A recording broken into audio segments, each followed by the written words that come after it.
Hi and welcome again to my channel Heal with Arts.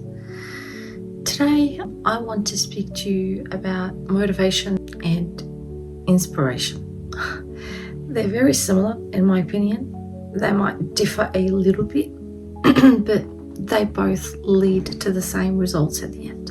During the past 2 months, I've had so many challenges that I had to face and overcome, and I needed something to motivate me to get back into painting and recording videos on YouTube and to get things back on track in my life. And I was sitting doing nothing, and suddenly, and I wasn't thinking about anything as well, I saw this image in my mind of a painting, and I knew that it was a watercolor painting, and it was the details of the painting were very clear to an extent where I felt that I can create this painting, I can bring this painting to life. At first, I just thought that it might be just something that I saw to motivate me to get back into painting and recording videos, but later I started getting messages about the meanings, because it wasn't just one meaning, different meanings behind this painting. I was reading a spiritual book, and suddenly 2 or 3 sentences were speaking about the painting. At that particular moment, I just felt it's not a coincidence. I personally do not believe in coincidences. I just believe that it's a word that was made up by some human being or some society, whatever, and it has nothing to do with reality, because there is not a single thing that happens with us that just happens without a reason or without a meaning. The universe is not that stupid, sorry to say, so things could just happen without a reason. Everything around us, every single creation has been created with a lot of smartness, intelligence. So to actually claim that something happens just like that is a very superficial thing to think about. If you think about life this way, good luck. But I personally believe that every single thing that happens with us happens for a reason and that has a meaning, and that it should lead us to a better place. It should take us from one stage to another, and it should help us improve ourselves. This is my personal belief, and I believe that everything in this universe is there to help us become better. Even bad things, or what people perceive as bad, they are there to make us learn what good is.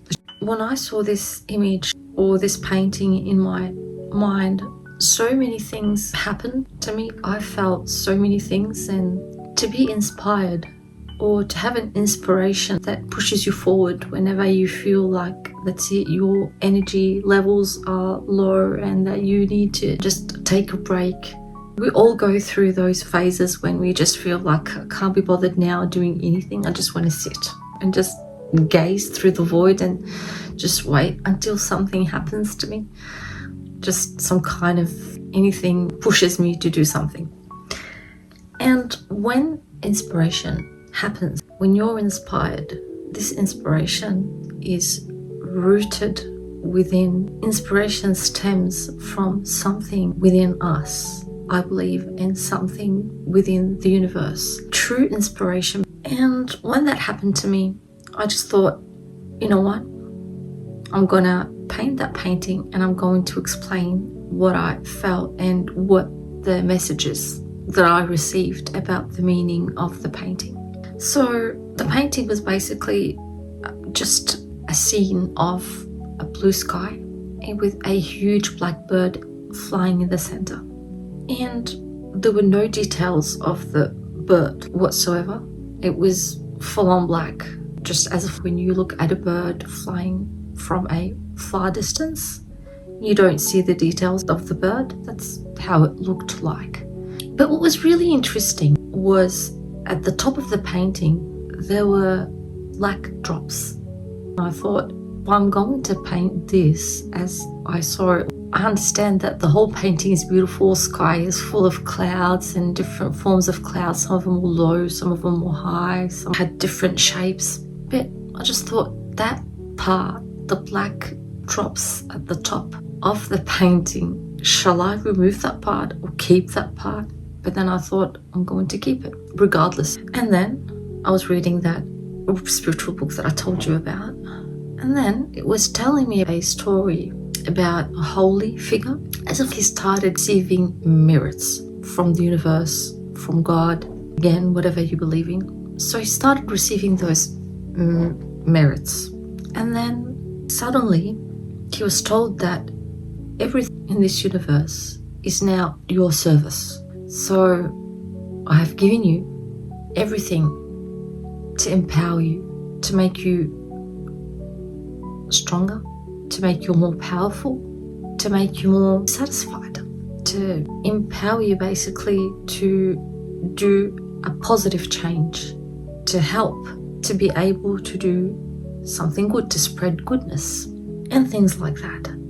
And some of those merits were that the birds were at his service. At that particular moment, I just thought this might be a message that perhaps in the near future I'm going to receive some kind of a merit, and that just like how the bird was at the service of this holy figure. By the way, I'm not comparing myself by any means to that holy figure or saying that I'm like that holy figure or anything, or that I'm holy by any chance. No, that's not what I'm saying at all. I'm just saying that the message that I received was that probably in the future I might receive something that is going to empower me to become capable of more things. That's the message that I got. And then what I kept thinking about were the black drops at the top of the painting.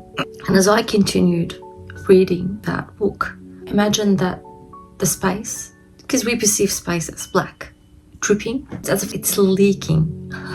Let's just put it that way. It's a metaphor, but I'm just saying that just imagine as if the space is leaking into the earth. And what I got from that is that power might be some form of a spiritual power, a mysterious power, a power that's coming from different dimensions. So that's just some of the meanings that I got from this. I can't just tell you everything. I'll leave the rest for you if you decide to watch the video and see the painting. So what I want to say is that it is important when you engage in any form of, artistic activity. If you want to paint, if you want to draw, if you want to dance, if you want to sing, if you want to act, if you want to do anything, write a poem, it is important to try and put a personal touch into that work of art, some kind of difference. Try to explore different parts of you, mysterious parts of you, the dark side of you, the bright side of you. This is how we heal. If we just, okay, well, now I'm feeling like I want to paint. Well, let's just grab that reference photo and let's just paint whatever. The portrait of this beautiful lady, portrait of that beautiful whatever. Well, that's great. Good on you. That's perfect. It's going to release stress and you're going to, enjoy your time and everything. But are you going to heal? I think it's very hard to heal if you don't try to dig deep into those images that you see, those thoughts that come to your mind. Before I finish this video, I just want to tell you about an exercise that I did. It was an artistic healing method that I learned, and I found it artistic because I had to do a bit of acting to complete that kind of exercise or whatever. So what I did, I learned it from a neurologist. The exercise is about observing yourself. So basically, I remained for 7 times 4, that's 28. So I remained for 28 days observing myself in sets of 7, so 4 sets of 7 days. So for the first 7 days, I observed my emotions, how I was feeling, when I was happy, when I was sad, when I was lost. For the second 7 days, I observed my thoughts along with my emotions. So for the third set, I observed my actions, what I was doing, my behavior, along with my emotions and my thoughts. Now, the most interesting part was the last 7 days. That's when I observed my emotions, thoughts, behavior, and who was observing all of these. What I gained from this healing method was a better understanding of myself, a better understanding of what pleased me and what really made me upset, what I want, my priorities. So to heal, you have to connect with your inner world. You cannot heal if you don't connect with your inner world. It could happen. I'm not saying that it will never happen. Anything might happen. There's nothing impossible in this world, but I'm just saying it rarely happens that you heal without connecting with your inner world. And how beautiful would it be when you're planning to create a work of art, you try to connect with yourself when it comes to this work of art. So it's not something superficial. I just want to create a painting of whatever, and then you don't even explain the meaning behind what you're creating. If you create a painting like that, 2 paintings like that, 3 paintings like that, and then you find yourself stuck into a circle, I call it the vicious circle of boredom. You start getting bored because you're not doing anything creative. You're just probably want to gain money. Well, it's good. We all need money to be able to do certain things in life, but money should not be in itself a goal in life, because money is a consequence. So you do the right thing and then money will come eventually. But when what you're aiming for constantly is just money, you'll miss out on everything beautiful in life. Trust me. So think about your work of art. Try to make it meaningful. It's if you really want to heal, try to connect with your work of art. Start becoming creative and connect with the universe, connect with yourself. Make it meaningful and explain your work of art. I beg your pardon, my voice is a little bit tired, but I just had to record this video because I really enjoy recording videos and sharing my thoughts with you. And I would love to hear your opinion about the painting, saying your honest opinion. If you have suggestions how we can improve the painting, I welcome all these kind of, comments. And thank you very much for watching, and I'll see you in my future videos. Thank you.